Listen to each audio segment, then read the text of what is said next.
11 mars 2011.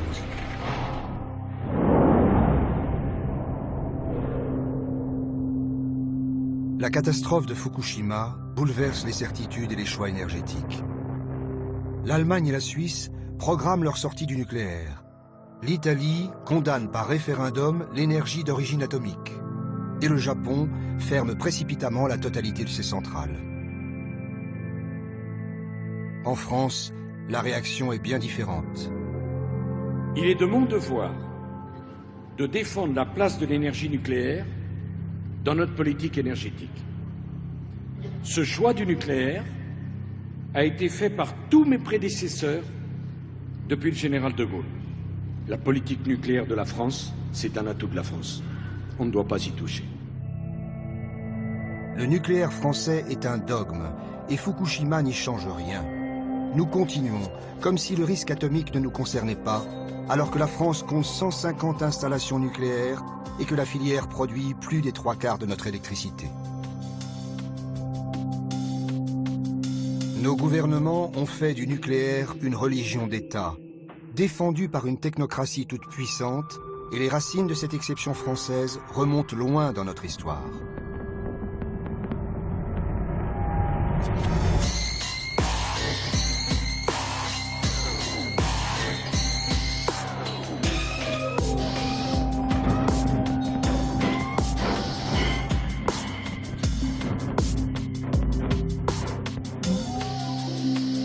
Pour comprendre comment la France est devenue le pays le plus nucléarisé de la planète, il faut revenir aux années 70, à l'époque du premier choc pétrolier.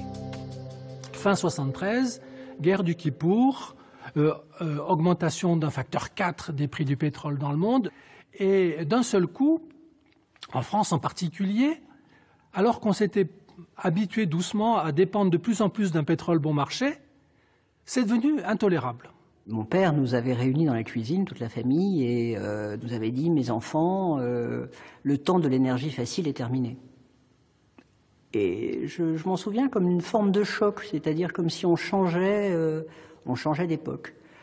Et je peux vous assurer que la famille Levergeon a subi effectivement toutes les restrictions de température, de dépenses énergétiques qui étaient prônées par l'Agence de l'économie d'énergie. Les Français sont priés de conduire plus sagement pour économiser l'essence. Soyez régulier, vous irez plus loin. Vous aussi chassez le gaspille. Mais ils doivent aussi réduire leur consommation d'électricité, qui est alors produite principalement par des centrales au fioul. Quand nous laissons marcher inutilement des appareils électriques, nous gaspillons de l'électricité. En France, on n'a pas de pétrole. Alors, on économise l'électricité. À l'époque, c'était M. Messmer qui était Premier ministre et Pompidou qui était Président de la République. La décision a été prise de lancer un grand programme.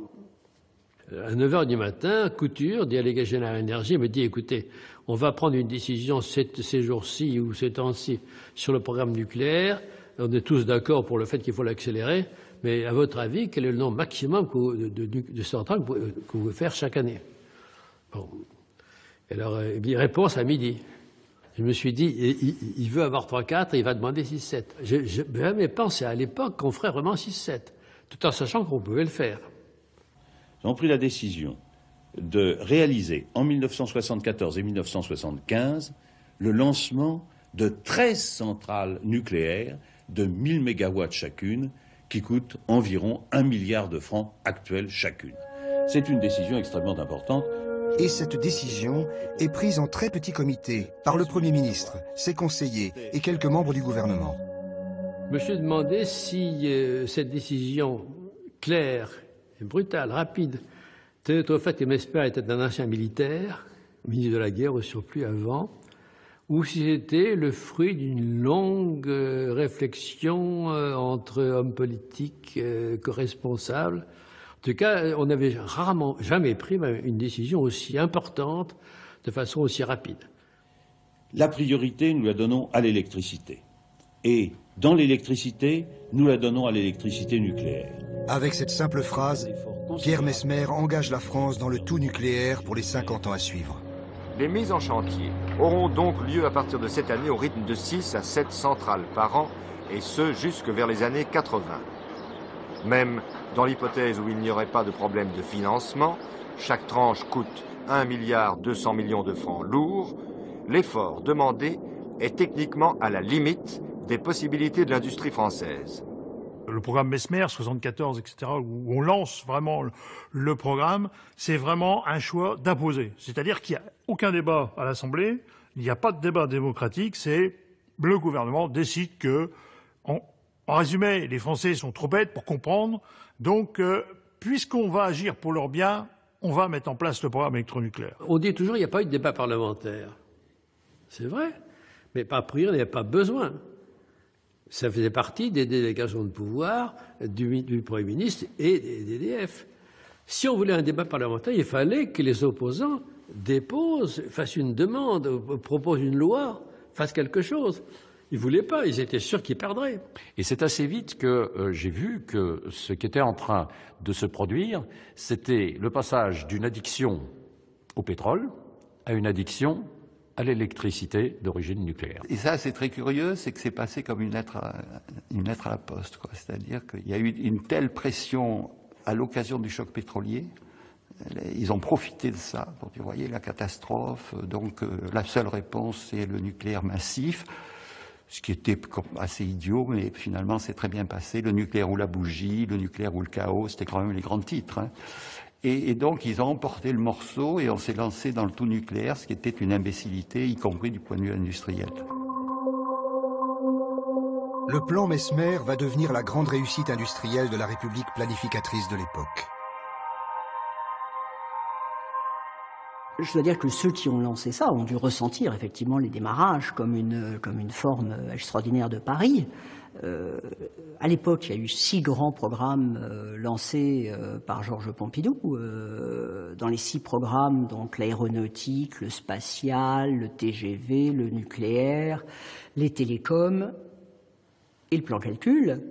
Quand on regarde, il y a un plan sur les 6 qui n'a pas été un succès. Et on a eu l'impression, mais vraiment, de participer à une mission nationale. On a vraiment assimilé l'idée, il faut faire quelque chose, et nous, on fait partie des gens qui peuvent. Et on était prêts. En effet, la France est prête. Au moment de la crise du pétrole, cela fait déjà 25 ans qu'elle a mis au point sa première pile atomique. Car la radioactivité, c'est la France. Ou du moins, c'est une découverte française et un de nos plus prestigieux domaines de recherche, récompensé par 3 prix Nobel. Henri Becquerel, les époux Pierre et Marie Curie, leur fille Irène et son mari Frédéric Joliot-Curie. Ces noms sont une fierté nationale. Rien d'étonnant alors si l'atome et ses applications fascinent le public. J'ai un souvenir d'enfance très marqué quand, avant la guerre, on allait acheter des chaussures chez les chaussures André. On vous mettait le pied dans une petite boîte et on voyait les os. Et tous les petits-enfants étaient tout fiers d'avoir vu leurs os en se faisant irradier le pied par Monsieur André. Ça ne se fait plus du tout, c'était quand même relativement dangereux. C'est-à-dire qu'à l'époque, on n'était quand même pas vraiment averti de tout le risque qu'on prenait. L'atome est bon, le radium est bénéfique. Les publicités d'avant-guerre en témoignent. Crème de beauté au radium, eau minérale radioactive, parfums atomiques. Cette science-là fait rêver. En 1945, même l'explosion de la première bombe sur Hiroshima n'entame pas la ferveur pour la science atomique. Certes, Hiroshima avait frappé les imaginations, mais en même temps, on se rendait compte qu'il y avait là une force considérable, et si, comme le prétendaient certains savants, on pouvait mettre cette force à la disposition de la vie civile, ça représentait quand même quelque chose de très, très prometteur. Dans une France qui se relève difficilement des humiliations de la guerre, toutes les forces politiques, des communistes aux démocrates chrétiens, se rallient à un idéal de progrès par la science et par l'atome. En même temps que les déserts pourront être rendus à la vie, les races de bestiaux, grâce à certains traitements atomiques, verront se développer leur qualité, leur poids et leur valeur.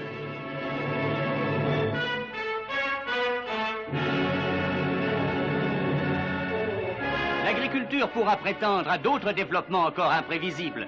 Des pluies atomisées donneront aux terres une fertilité jamais atteinte. Et les expériences faites prouvent que le temps de croissance pourra se réduire à quelques jours.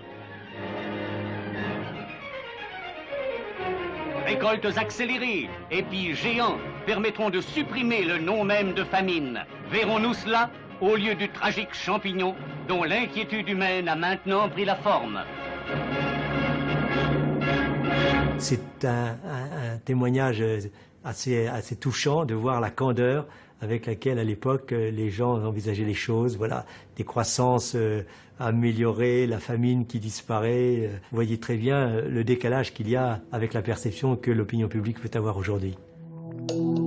C'est dans ce climat d'enthousiasme que le général de Gaulle crée le commissariat à l'énergie atomique.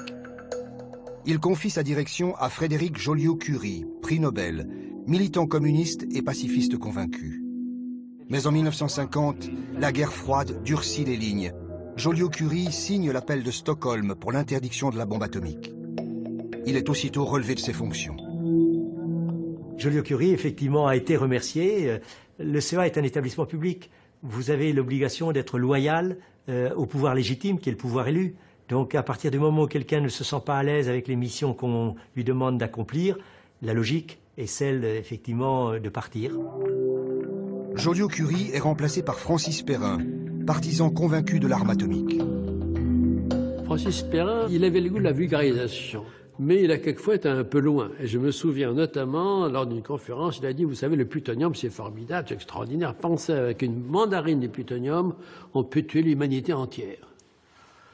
Ce n'est pas un argument vraiment très heureux pour convaincre les antinucléaires. Mais à l'époque, ça ne lui venait pas à l'esprit. Il dit, pensez que le nucléaire, c'est formidable.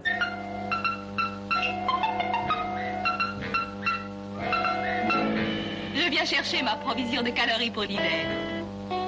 Parfaitement, madame. En voilà pour 6 mois.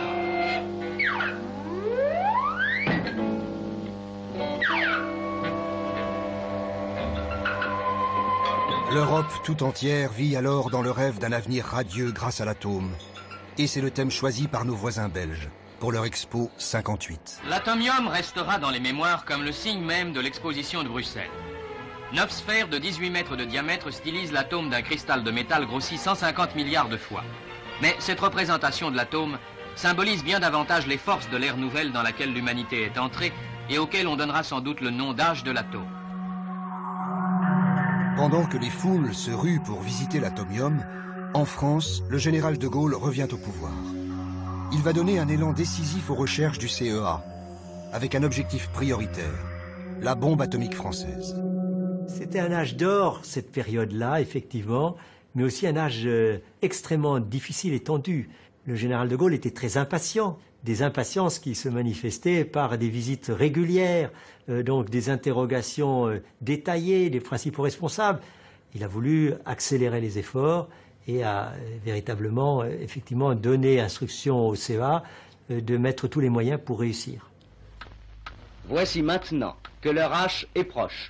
Vous vivez dans le blockhaus de la mise à feu la minute solennelle de la première explosion atomique française.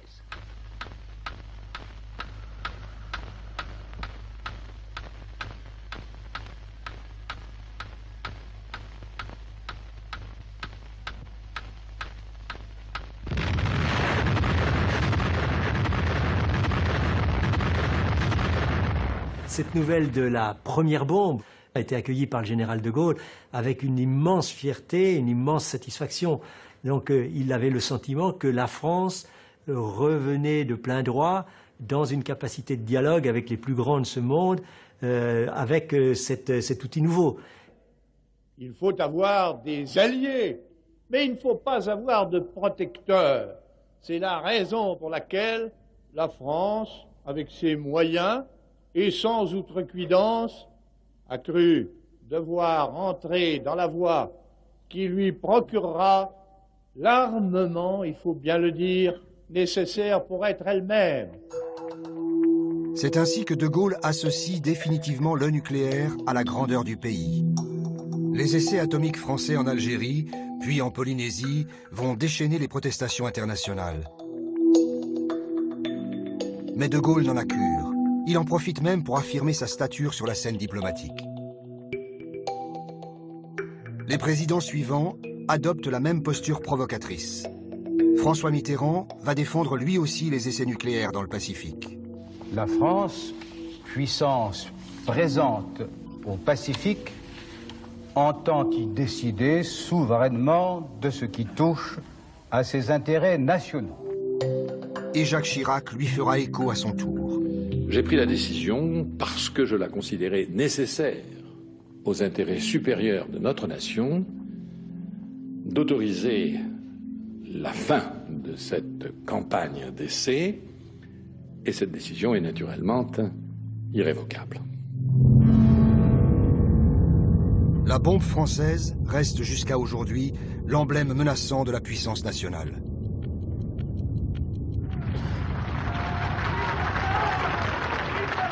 Nous avons décidé d'avoir ce qu'il nous faut, et d'autant mieux et d'autant plus que cette puissance nucléaire, comme on dit, est liée directement à l'énergie atomique elle-même, qui est, comme vous le savez tous, le fond de l'activité de demain. On n'a jamais, en France, essayé de faire deux chaînes, deux systèmes de combustible séparés, l'un un aspect civil, l'autre militaire. C'est-à-dire on a intégré les deux dès le départ. Et on a dit il faut que l'un puisse profiter de l'autre. Alors que dans tous les autres pays, on a essayé plutôt de garder au moins un semblant, disons, de séparation entre le civil et le militaire. Il faut attendre la fin des années 60 pour que l'atome s'émancipe de la tutelle militaire. Le nucléaire devient une vraie filière industrielle, organisée autour de grandes entreprises publiques que sont EDF et le CEA, et des consortiums comme Cogema et Framatome, qui produisent le combustible atomique et fabriquent les réacteurs. Toutes les conditions sont donc réunies en 1974 pour lancer un programme colossal de centrales nucléaires. C'est l'origine de ce développement formidable où entre 1973 et on va dire 1990, grosso modo, en moins de 20 ans, ont été construits 58 réacteurs. Peu de gens imaginent que sur cette période, chaque année, on lançait la construction de 3 à 4 nouveaux réacteurs. À une certaine époque, en France, il y a eu jusqu'à 25 réacteurs en construction simultanée. Ainsi, sur cette lancée, 2 savants américains ont calculé qu'en l'an 2000, pour se passer du pétrole en France, il faudra construire, tenez-vous bien, 900 centrales nucléaires. C'est vertigineux. Mais justement, ce vertige fait peur. Et les Français, qui aimaient tant l'atome dans les laboratoires, n'en ont guère envie dans leurs communes. Chaque projet d'implantation va donner lieu à des oppositions véhémentes. Et il y a eu des conflits partout. Alors avec une vraie difficulté pour l'opposition, c'est que finalement, vu que tout se construit en même temps, il est très difficile d'organiser une lutte forte à certains endroits. Mais je me rappelle m'être déplacé à Golfech, m'être déplacé à Chaux dans les Ardennes. Et à l'époque, on partait le vendredi, après le travail, avec nos 2 chevaux en piteux état, pour aller à l'autre bout de la France, planter une canadienne, même en plein hiver, pour aller manifester contre l'installation des centrales nucléaires.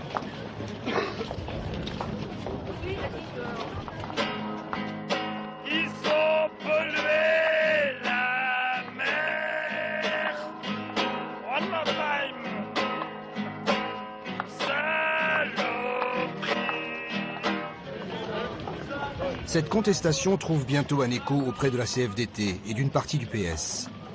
Des ingénieurs de haut vol, comme Bernard Laponche ou Paul Quilès, tous 2 polytechniciens, questionnent publiquement le bien fondé du nucléaire.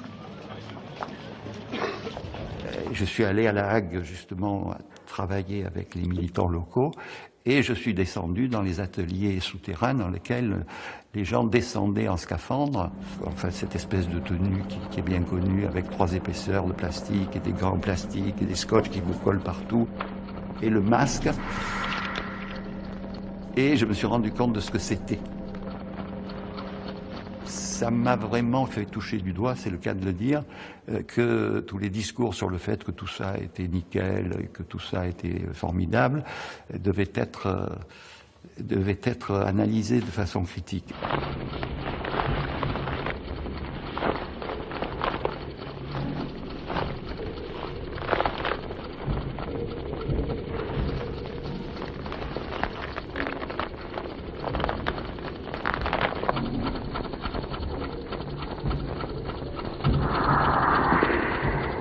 très vite, on s'est aperçu qu'il pouvait y avoir toute une série de problèmes techniques, des problèmes financiers, mais aussi des problèmes de sécurité. Et je me disais, alors c'était le responsable politique qui parle, je n'étais pas encore responsable politique, mais le militant politique qui s'intéressait à ces questions-là, je me disais, est-ce qu'on a le droit de mettre en péril ainsi l'humanité tout entière? Les années 70, c'était un mouvement très fort, mais qui s'est heurté à un État très fort aussi. Cet État fort s'incarne dans un nouveau président qui n'est autre que l'ancien ministre des Finances du gouvernement de Pierre Messmer. Si l'on regarde sérieusement les problèmes de la France, on ne peut pas écarter le nucléaire. Et d'ailleurs, qui a contribué au nucléaire en France? Et la télévision giscardienne se fait outil de propagande en tenant un discours lénifiant et caricatural sur le risque atomique. Le nucléaire fait peur, et puis c'est naturel. Seulement, le risque serait de confondre ce risque et la peur. Par exemple, l'avion fait peur. Eh bien, c'est pourquoi il est très sûr. Seulement, l'automobile n'a jamais fait peur, et c'est pourquoi c'est une telle tueuse. Et pourquoi cela? Eh bien, parce que si nous avons peur, c'est que nous avons perçu le danger. Et si nous l'avons perçu à l'avance, alors des précautions ont été prises. De ce fait, le risque diminue, seulement notre sentiment de peur reste le même. Donc l'énergie nucléaire fait très peur, car elle comporte, et c'est vrai, de grands dangers. Seulement, il ne faut pas juger le nucléaire en fonction de notre peur, car celle-ci n'est pas un facteur de risque, mais de sécurité. En fait, l'inquiétant, ce serait qu'on n'ait pas peur de l'atome. Je ne parle même pas de l'ORTF de l'époque, mais c'est quand même un combat totalement disproportionné dans la société française entre ses forces médiatiques, ses forces politiques et des poignées de barbus chevelus qui vivent pas comme tout le monde et qui contestent finalement le progrès. C'est à cette époque d'ailleurs que j'ai eu droit à avoir mon appartement plastiqué, moi étant dedans avec ma famille. Ça a été revendiqué par le CAC. Comité d'action contre les crapules atomiques. L'attentat contre Marcel Boiteux sera un épisode terroriste sans lendemain au sein d'une contestation qui reste pacifique. Mais à travers lui, c'est bien EDF qui est visée, au moment où elle se lance dans un projet futuriste et hasardeux avec le surgénérateur Superphénix. Le surrégénérateur, c'était une façon de produire plus de matière nucléaire qu'on en consommait. Je schématise. Et c'était tellement miraculeux pour les gens qui ne connaissent pas, c'est-à-dire 99% de la population, que le président de la République de l'époque, avec son air de tout savoir et de présenter les choses de façon simple, avait expliqué que grâce au surrégénérateur, nous aurions plusieurs Arabies saoudites sous les pieds. Et donc, le surrégénérateur, pour moi, a été un virage qui a été pris, un mauvais virage. Le combustible est donc du plutonium, donc vous avez une industrie du plutonium, et le plutonium est le corps le plus dangereux que l'on connaisse. Et il faut refroidir, évidemment, comme dans tous les réacteurs, le cœur du réacteur. Et le refroidisseur, c'est du sodium liquide. Formidable. Le sodium liquide s'enflamme à l'air et explose à l'eau. Bon. Donc c'est un truc très dangereux et c'est pour ça qu'on s'y était opposé à l'époque. Pour les écologistes, le projet Superphénix est une provocation. Ils organisent une manifestation à Cress-Malville pour occuper le terrain vide à l'époque, qui doit accueillir la future centrale. Les forces de l'ordre répliquent avec brutalité. Les manifestants sont une dizaine de milliers afflués, mais surtout près de 2000 autres sont armés de casques et de bâtons. Ils prennent position. Par haut-parleur, la police précise que sur ordre du préfet, elle s'opposera à l'entrée des manifestants dans la zone interdite. Et comme réponse, c'est un jet de pierre. Plusieurs cocktails Molotov sont lancés. Une voiture prend feu et c'est l'affrontement très violent. La violence, qu'elle soit la violence d'État ou la violence des manifestants, qui sont renvoyés dos à dos, casse le lien avec le public, avec le grand public. Alors que les affrontements entre forces de l'ordre et manifestants se poursuivent, une équipe médicale avec un médecin va livrer en vain une bataille contre la mort.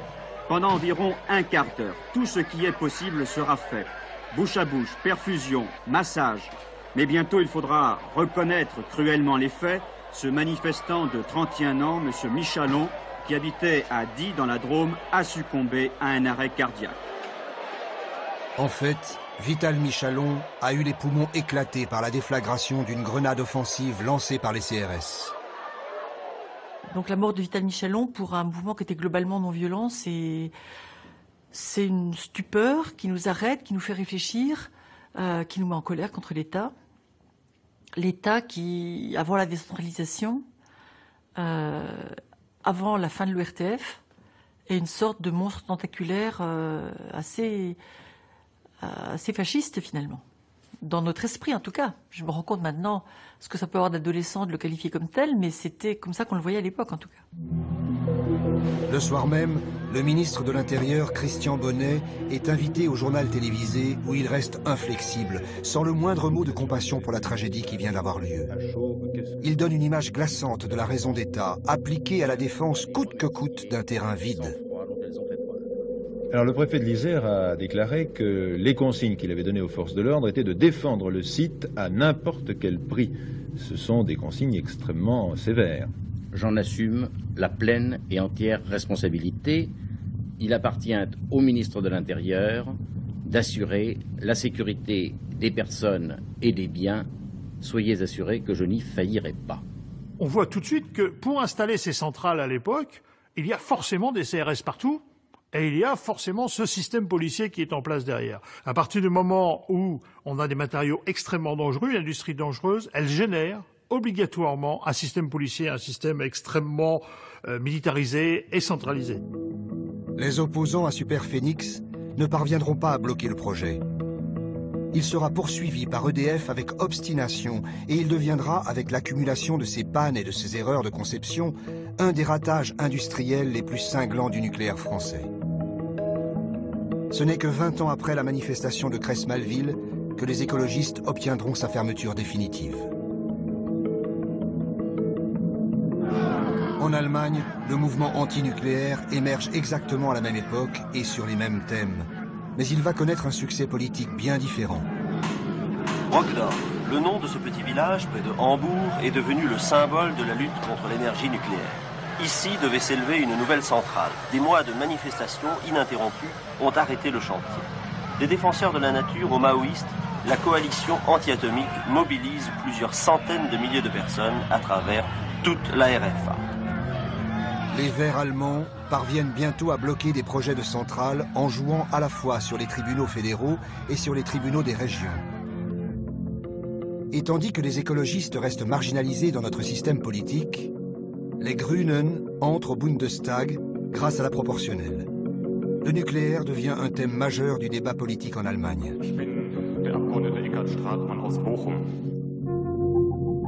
Ainsi, dès les années 70, l'édifice du nucléaire commence à se lézarder et les premiers doutes sont bientôt confirmés par un accident grave.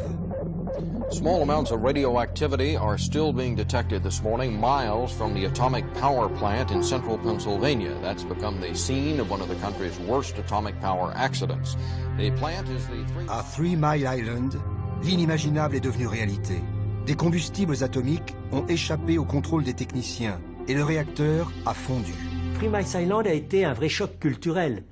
Il mettait en évidence que, en dépit des précautions prises, une erreur humaine était capable d'engager un réacteur dans un espèce de processus extrêmement dangereux où vous pouviez aller jusqu'à la fusion du cœur. And atomic safety experts say it will be some time before they can get to the actual scene of the accident because the radiation levels there are at a level the government considers lethal.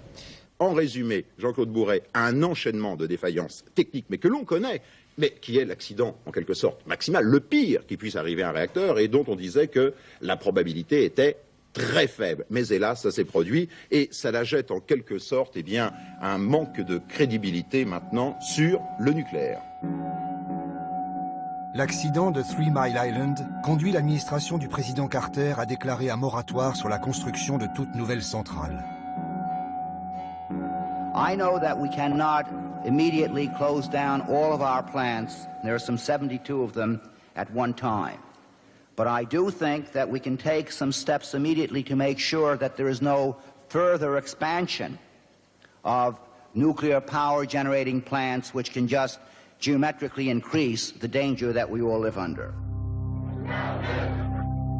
Cette résolution des États-Unis provoque des débats dans tous les pays du nucléaire. La Suède adopte dans la foulée un moratoire identique. En France, 3 Mile Island n'entame en rien la conviction des partisans du nucléaire, qui refusent de prendre la pleine mesure du risque. Je voudrais préciser que le plus grave accident qui a eu lieu jusqu'à maintenant est celui auquel M. Quiles a fait référence, celui de 3 Mile Island. Aux États-Unis. Aux États-Unis. Et qu'il n'y a eu ni un mort, ni un blessé. Par conséquent, ce n'est pas un accident nucléaire dont on peut dire qu'il a eu des conséquences tragiques. 3 Mile Island, c'est une catastrophe, oui, non, il n'y a pas eu de mort. Au passage, 3 Mile Island est une centrale nucléaire qui fonctionne aujourd'hui.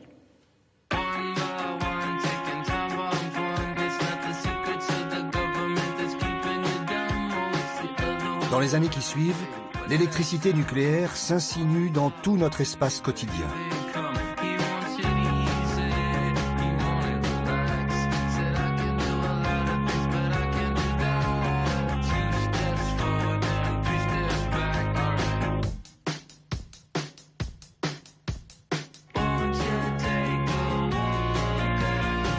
Le président Giscard d'Estaing ajoute même sa pierre au temple du nucléaire Made in France. Pour De Gaulle, c'était le symbole du prestige national. Pour Giscard, c'est la clé de voûte de notre indépendance énergétique. La politique nucléaire est à la rencontre des deux besoins d'indépendance français. Indépendance de la défense, indépendance de notre approvisionnement en énergie. Je n'entrerai pas dans les détails, mais en 1985, si nous n'avions pas de développement d'électricité nucléaire en France, les Français achèteraient à l'extérieur 85% de l'énergie qu'ils consomment. 85%. L'indépendance grâce au nucléaire repose sur un paradoxe. Nos gisements d'uranium du Limousin sont épuisés depuis longtemps et nous importons la totalité de notre combustible nucléaire, le Niger étant notre principal fournisseur. Les Allemands achètent également tout leur uranium à l'étranger, mais contrairement à nous, ils comptabilisent leur énergie nucléaire comme une énergie importée. Vu d'Allemagne, notre indépendance énergétique, grâce à l'atome, est un mythe. Pour acquérir cette indépendance, la France a engagé un programme électronucléaire qui est un programme électronucléaire dont personne ne peut faire oublier ici qu'il est approuvé à la fois par le Parlement et par l'immense majorité de la population française. Au tournant des années 80, tous les espoirs des antinucléaires reposent sur une victoire possible de François Mitterrand aux prochaines présidentielles. C'est vrai qu'à l'époque, l'arrivée de la gauche, l'arrivée de Mitterrand était pour nous un très grand espoir. On avait l'impression qu'il y aurait un véritable changement vis-à-vis de la politique énergétique. Moi, j'ai gardé bien soigneusement à la maison une lettre qui est signée de François Mitterrand, de sa main. En gros, il nous disait « Appelez à voter pour moi et j'arrêterai l'usine de Laïc ». La campagne se déroule sur fond de lutte antinucléaire à Plogoff. Le temps maussade n'avait pas découragé des milliers de manifestants. On parle de 20 000 venus apporter leur soutien à la commune de Plogoff en lutte contre l'installation d'une centrale nucléaire sur la pointe du Raz. À commencer par le maire de Plogoff lui-même, Jean-Marie Kerlock, tout le monde était surpris par l'ampleur de ce soutien.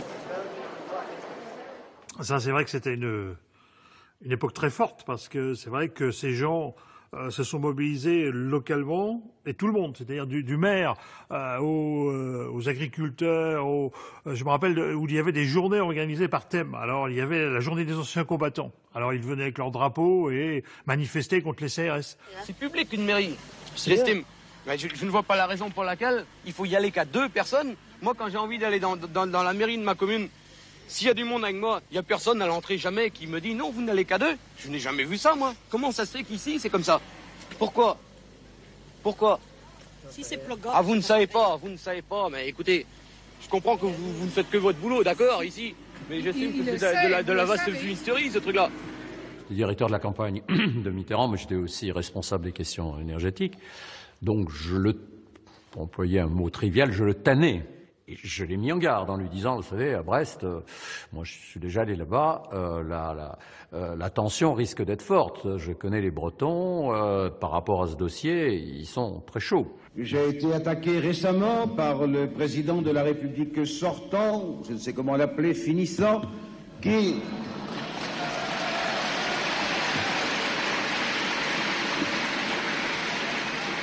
puis précisément se flatter d'avoir assuré que quiconque cette indépendance énergétique assortie, dans son cas, d'une politique dite tout nucléaire.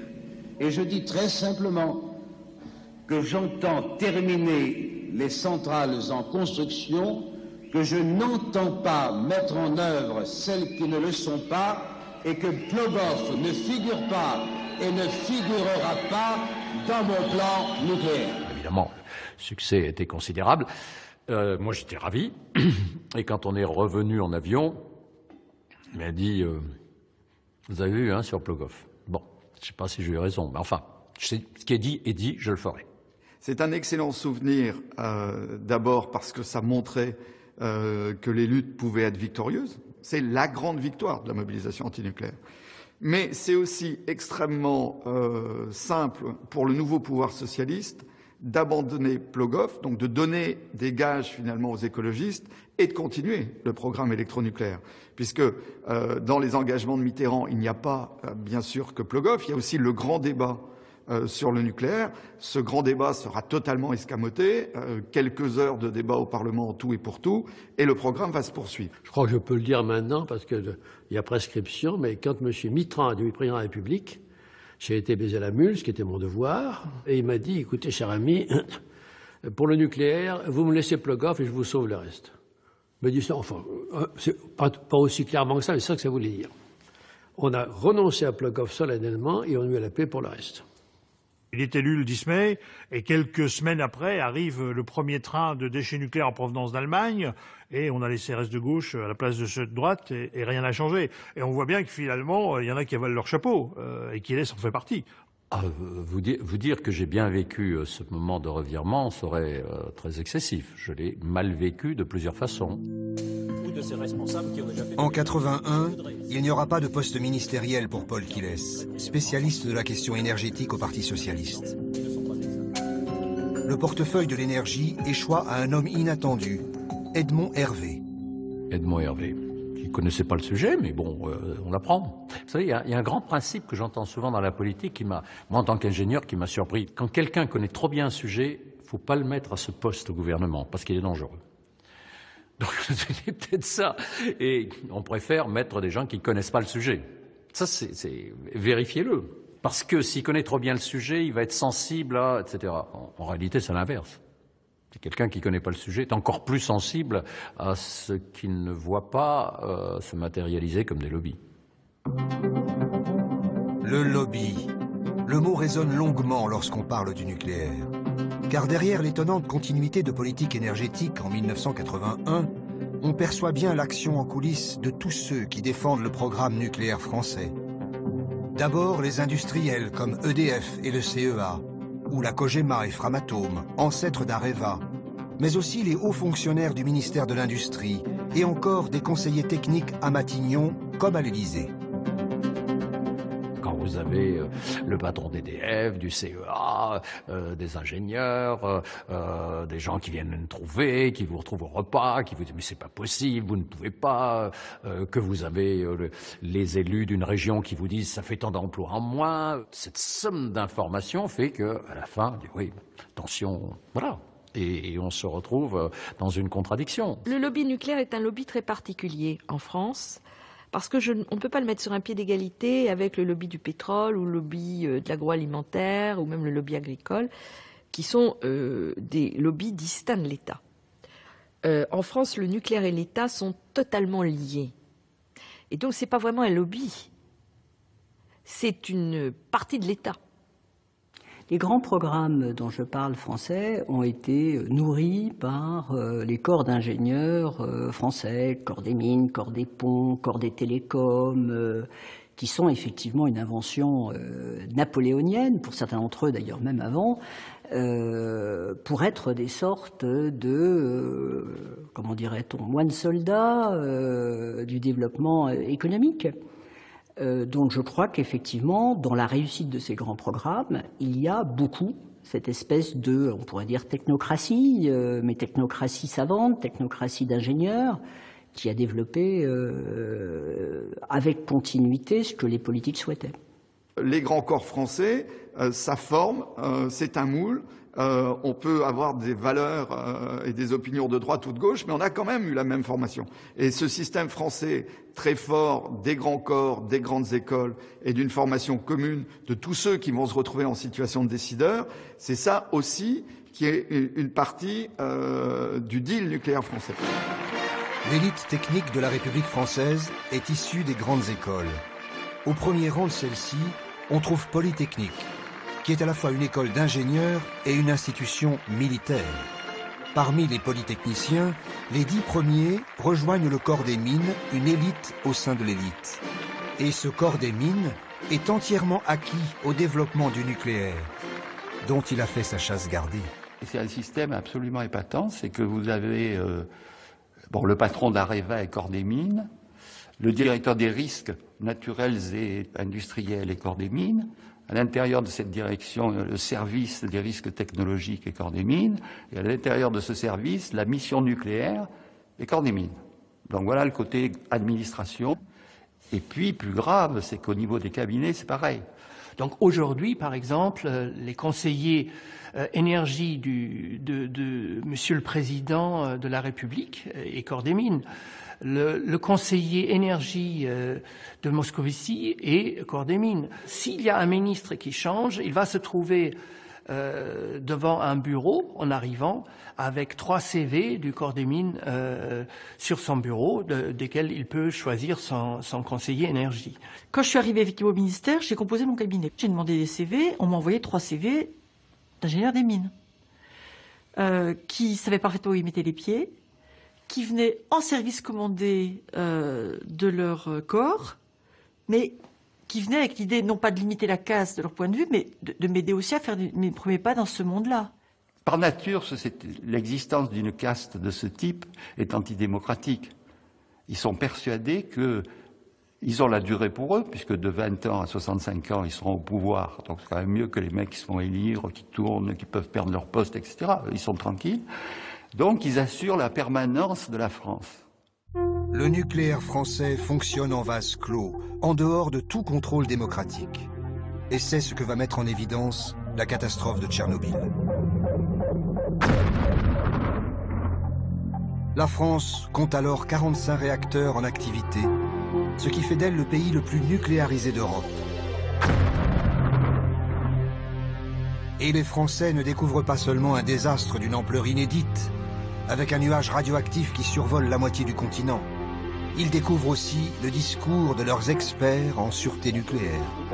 Si on fait le total de ce qu'on ingérera à la suite de l'accident de Tchernobyl en iode 131, ce sera le 10e de la norme, qui est la seule norme de 5,4 microcuries par an. Mais non, mais c'est pas la peine de ramener à l'ancienne unité qui était le Curie. On parle en Curie dans beaucoup de milieux. Essayons de faire en sorte que tout le monde comprenne, parce que moi j'y comprends rien, je suis pas physicien nucléaire, je pense que tous ceux qui nous regardent ne sont pas non plus des physiciens nucléaires. La plupart des personnes qui connaissent cette question parlent en Curie, je continue à parler en Curie.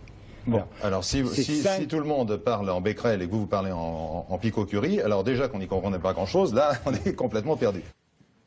La communication a été une vraie catastrophe. C'est pas une découverte. Je pense que le professeur Pellerin, en fonction des informations dont il disposait, a dit ce qu'il pensait. Mais avec vraiment, et ça transparaît dans son discours, l'idée, il faut surtout éviter une panique. Et donc, il a été beaucoup plus rassurant que transparent. Le professeur Pellerin est alors le patron tout-puissant de notre service de sûreté nucléaire, responsable de l'inspection et de la surveillance de nos centrales. Il va se livrer à un exercice de non-communication surréaliste. L'opinion publique résume alors la version officielle en une phrase: le nuage de Tchernobyl s'est arrêté à nos frontières. La France a créé, au moment de Tchernobyl, une ligne Maginot de l'information absolument incroyable, absolument incroyable. Je l'ai vécu cette affaire-là de très près. Je vous le disais, j'étais l'avocate du Land de Sarre.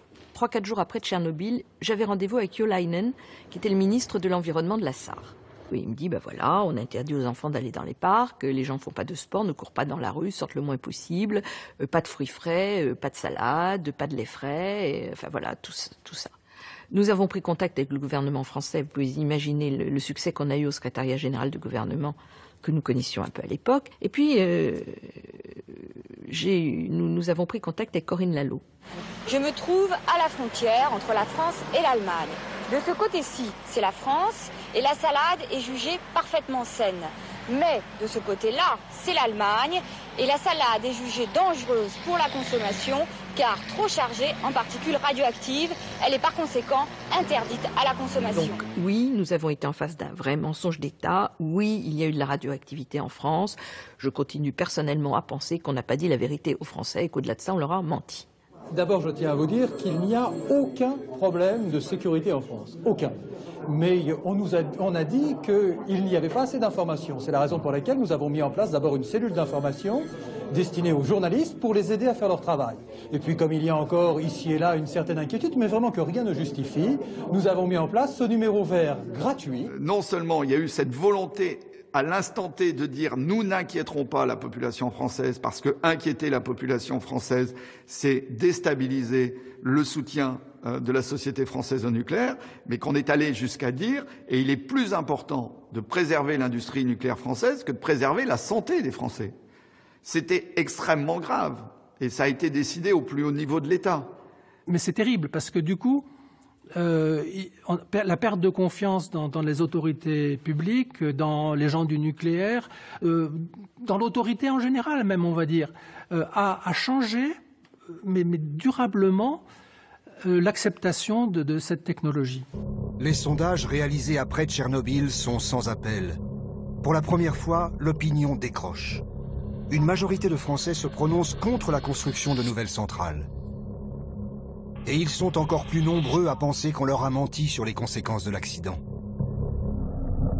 La catastrophe agit comme un révélateur des travers de notre politique nucléaire. Elle met en évidence l'opacité et la culture du secret qui l'enveloppe depuis ses commencements. On voit bien que nous avons un groupe de décideurs français qui se considèrent comme étant sachants et qui ne considèrent pas légitime que la population participe au débat. Et je crois que c'est une des grandes erreurs du programme nucléaire français que d'avoir méconnu ce problème de la transparence et de la pédagogie vis-à-vis de la population. C'est-à-dire qu'à partir du moment où, quelques années après le démarrage du programme, des oppositions ont commencé à naître, des manifestations ont eu lieu, la machine nucléaire s'est refermée comme une huître avec le message de dire « vous en faites pas, nous sommes compétents, nous allons vous garantir qu'il n'y a pas de risque d'accident, que les risques sont maîtrisés, laissez-nous nous occuper de tout ça ». Tchernobyl révèle aussi l'entêtement de la France nucléaire. On le mesure au nombre de pays dans lesquels la catastrophe fait bouger les lignes. L'Irlande, la Norvège, le Danemark, l'Italie et la Grèce interdisent toute nouvelle construction de centrales, bientôt rejoint par l'Australie. Mais pour nos nucléocrates, l'explication de Tchernobyl tient en peu de mots. Cet accident n'est pas d'accident nucléaire, c'est un accident soviétique. Enfin, je précise. Il faut se rendre compte que les circonstances de l'accident sont tout à fait extraordinaires, n'ont jamais pu se produire dans des pays plus organisés. Tchernobyl, je rappelle que Tchernobyl, grosso modo, un RBMK, c'est une cuve nucléaire dans un bardage de supermarché. Bon, pas du tout les centrales nucléaires françaises, donc c'est... Non, enfin, on n'est pas dans le même monde. L'industrie nucléaire réagit à la catastrophe par la fuite en avant, en pariant sur de nouveaux réacteurs, encore plus gros, encore plus puissants, dits de 3e génération. La première centrale EPR est en chantier sur la côte normande, à Flamanville. Elle doit fournir de quoi alimenter à elle seule une ville comme Paris. Les catastrophes vous apprennent toujours quelque chose. L'EPR est donc ce réacteur de 3e génération qui a incorporé ce qu'à l'époque on avait tiré comme leçon et de Three Mile Island et de Tchernobyl. La 3e génération vient de là.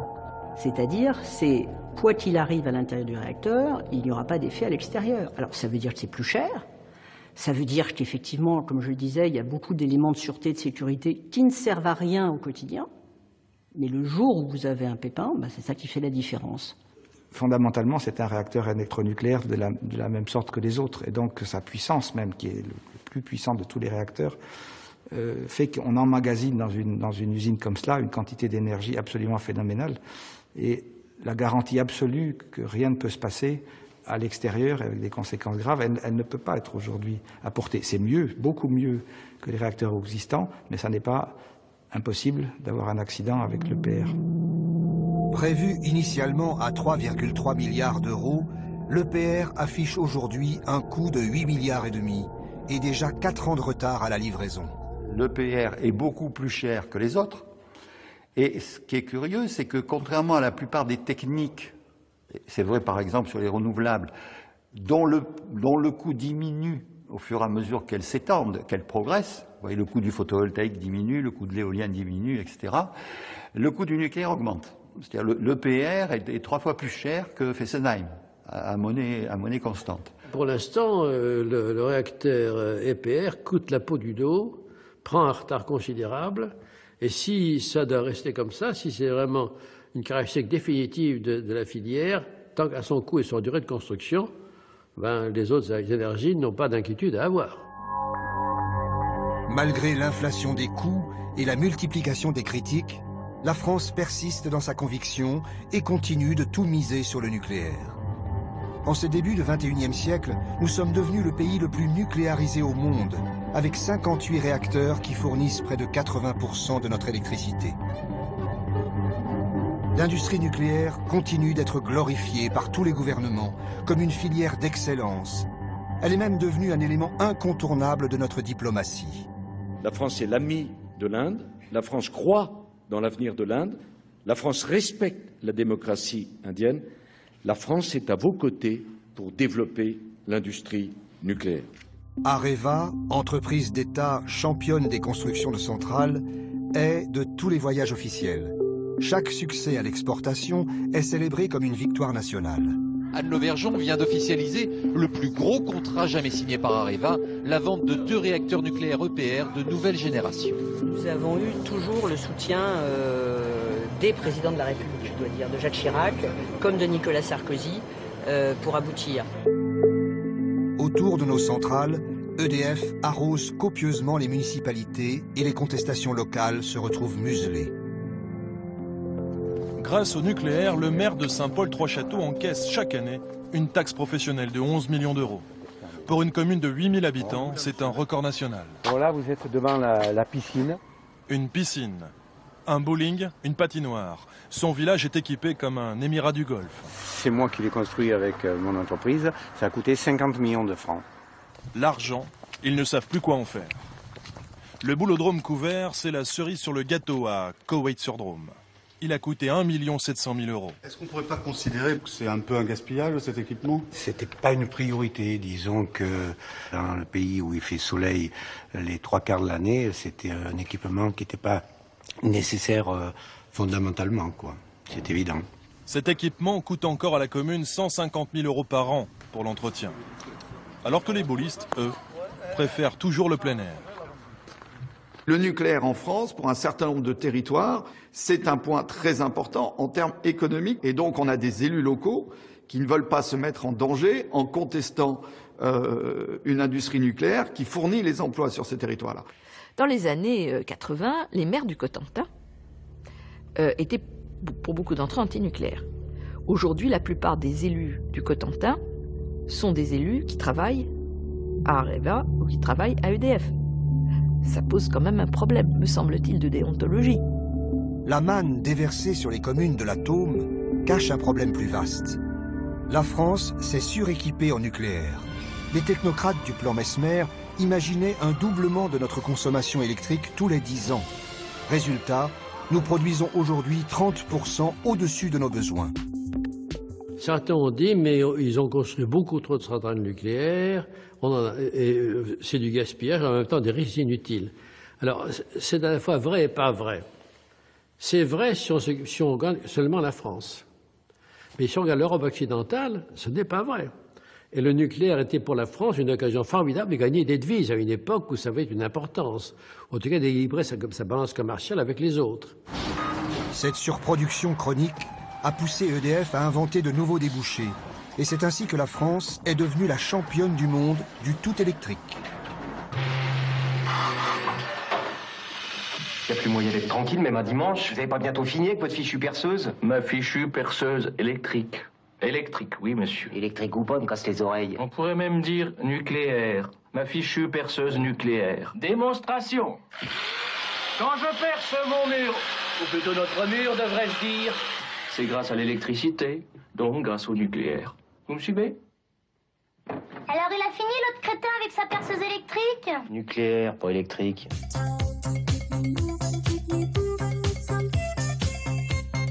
EDF et Areva multiplient les campagnes de publicité qui achètent la complaisance des médias et diffusent l'idéologie pro-nucléaire dans l'Hexagone.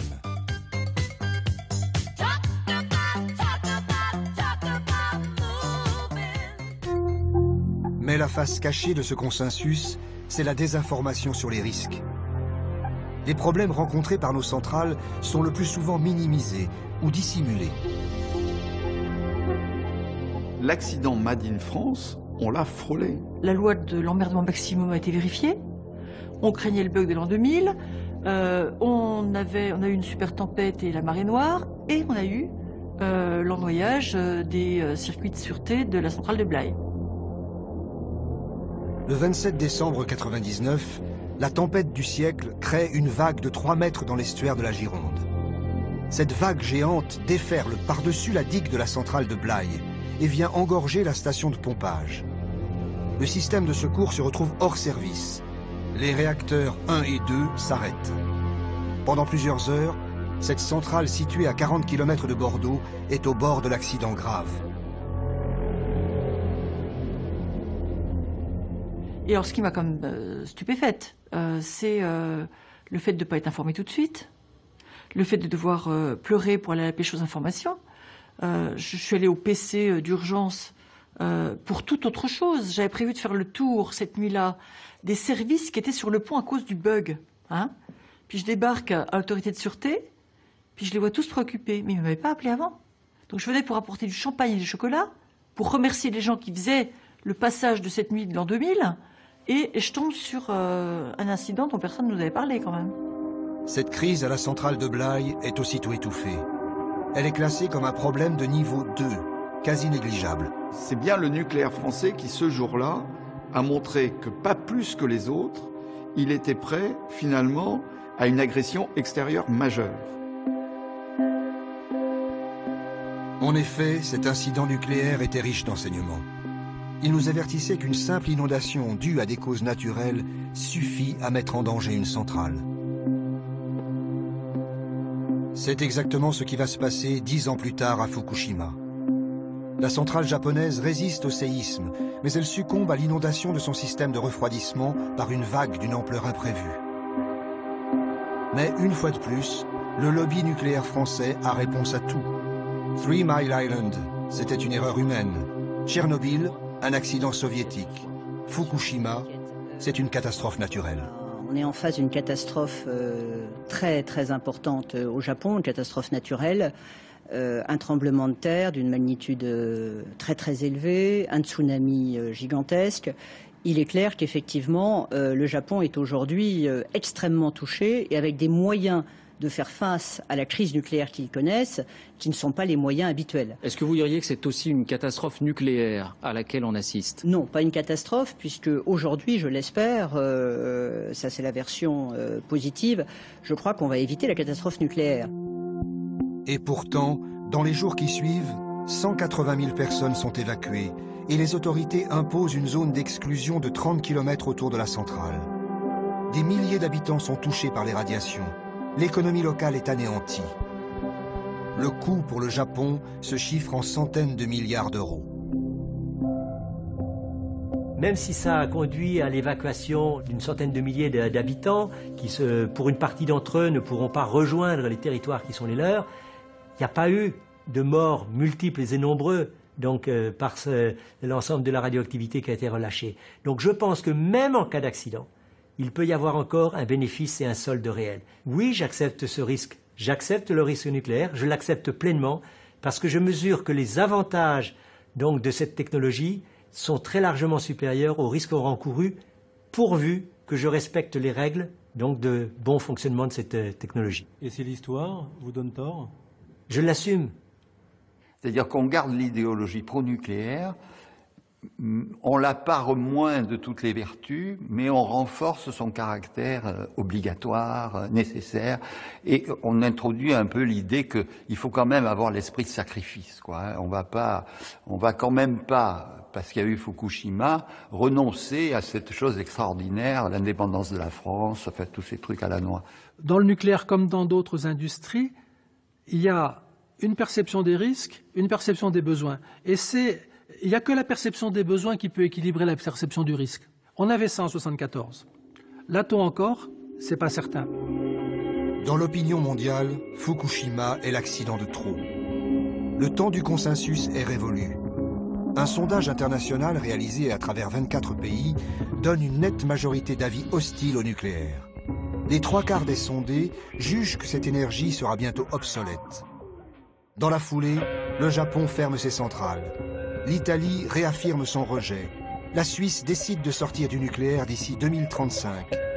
Et la chancelière allemande annonce son revirement. So unmissverständlich stelle ich heute vor diesem Haus fest, Fukushima hat meine Haltung zur Kernenergie verändert. Angela Merkel se fixe comme objectif le zéro nucléaire en 2022. Elle oriente résolument son pays dans la direction des énergies renouvelables, dont elle veut faire la nouvelle filière d'excellence allemande. Dans le grand cauchemar du lobby électronucléaire français, il y a les Allemands. Les Allemands sont en train de démontrer finalement assez tranquillement que la décision politique de sortie suffit pour mobiliser de grands industriels, de grands énergéticiens qui mettent l'argent. Il faut imaginer que en décembre 2011, en un seul mois, l'Allemagne a connecté plus de 3000 mégawatts de solaire au réseau. 3000 mégawatts, c'est-à-dire l'équivalent de 2 EPR en un mois. Pendant qu'outre-Rhin, on élabore une nouvelle donne énergétique, en France, on rejoue le débat nucléaire de 1981. Cette fois, c'est notre plus ancienne centrale, celle de Fessenheim, qui cristallise les oppositions et qui va faire les frais de l'alternance de 2012. Sa fermeture est promise par le nouveau président François Hollande, comme l'abandon de Plogoff autrefois par François Mitterrand.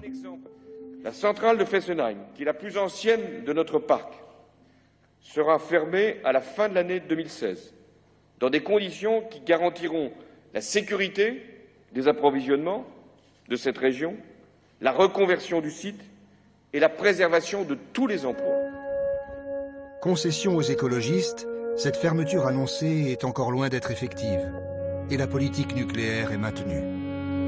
Pour ma part, je considère que le nucléaire, puisque c'était votre question implicite, est une filière d'avenir. Notre choix d'avoir une énergie pas chère, abordable et en quantité est un choix stratégique pour la nation. Les socialistes nouvellement élus reprennent à leur tour le flambeau du nucléaire national. Pourtant, nous sommes bien à un moment charnière. 40 ans après le lancement du plan Mesmer, la première génération de centrales arrive en fin de vie et va devoir être démolie. À Brennilis, dans le Finistère, une première expérience de démantèlement est en cours.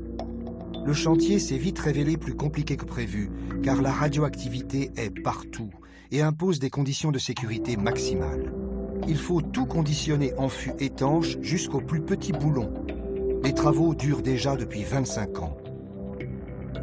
L'exemple de Brennilis montre que ce qui devait coûter 20 millions d'euros a déjà coûté plus de 450 millions d'euros. Donc on n'est plus du tout même dans les mêmes ordres de grandeur. La promesse originelle du nucléaire, celle d'une électricité abondante et à bas prix, est aujourd'hui contredite par les économistes.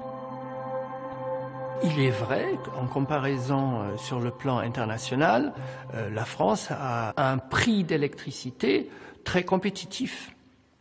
Mais puisque nous, on a poussé l'électricité dans les grandes consommations comme le chauffage électrique et l'eau chaude sanitaire, ça veut dire que les gens consomment beaucoup plus qu'un ménage moyen, par exemple en Allemagne.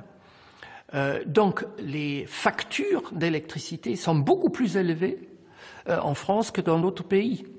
Ce qui a conduit d'ailleurs à un phénomène de pauvreté énergétique avec 4 millions de ménages qui n'arrivent plus à payer leurs factures d'énergie. C'est ça la mesure d'un succès de politique énergétique. Thierry? Oui? Imagine que si les 3/4 de notre électricité n'étaient pas nucléaire, il faudrait extraire de notre sol 80 millions de tonnes de pétrole.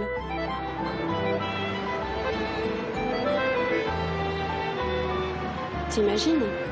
Sans l'électricité nucléaire, il faudrait importer l'équivalent de 300 super pétroliers.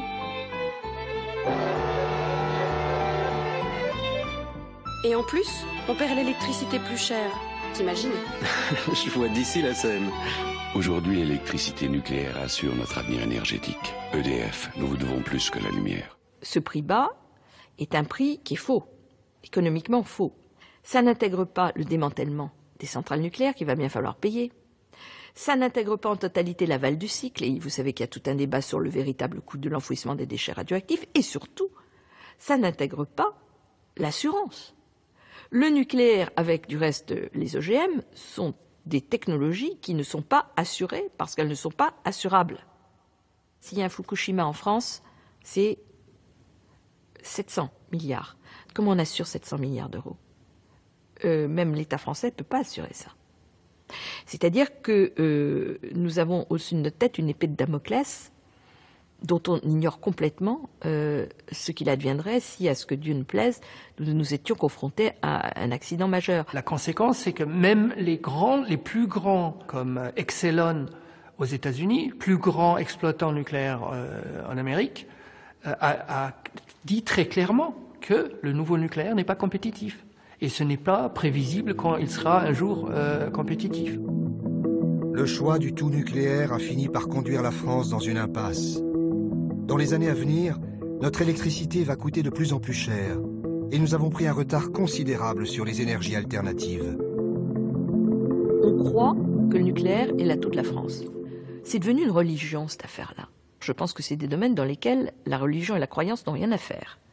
La vraie question, c'est quel est aujourd'hui, 2012, l'intérêt de la France? Pour moi, le choix du nucléaire n'est pas illégitime à une condition, c'est que un réacteur nucléaire du futur doit produire de la sûreté avant de produire de l'électricité. Je crois que la question qui doit nous intéresser, qui doit amener un vrai dialogue, y compris entre des gens qui se sont combattus, c'est comment on sort en bon ordre de cette aventure qui aura duré donc un demi-siècle, et que les gens de talent qui sont, y compris dans la filière nucléaire, dans la recherche, dans l'industrie nucléaire, on leur retrouve des emplois de haut niveau sur le nouveau challenge qui est le défi intellectuel du renouvelable. Et je pense qu'il faut maintenant qu'on amène ce potentiel humain vers ce nouveau challenge. En France, on a toutes sortes de choses. Lors du premier choc pétrolier, notre grand slogan de réponse à la crise était « On n'a pas de pétrole, mais on a des idées ». La seule idée depuis 40 ans aura été le recours toujours plus massif au nucléaire. Cette énergie de l'avenir apparaît aujourd'hui comme une énergie du passé, porteuse d'inquiétudes et de menaces. Comme d'autres pays, la France va devoir envisager sa sortie du nucléaire et dessiner son avenir en explorant de nouvelles pistes.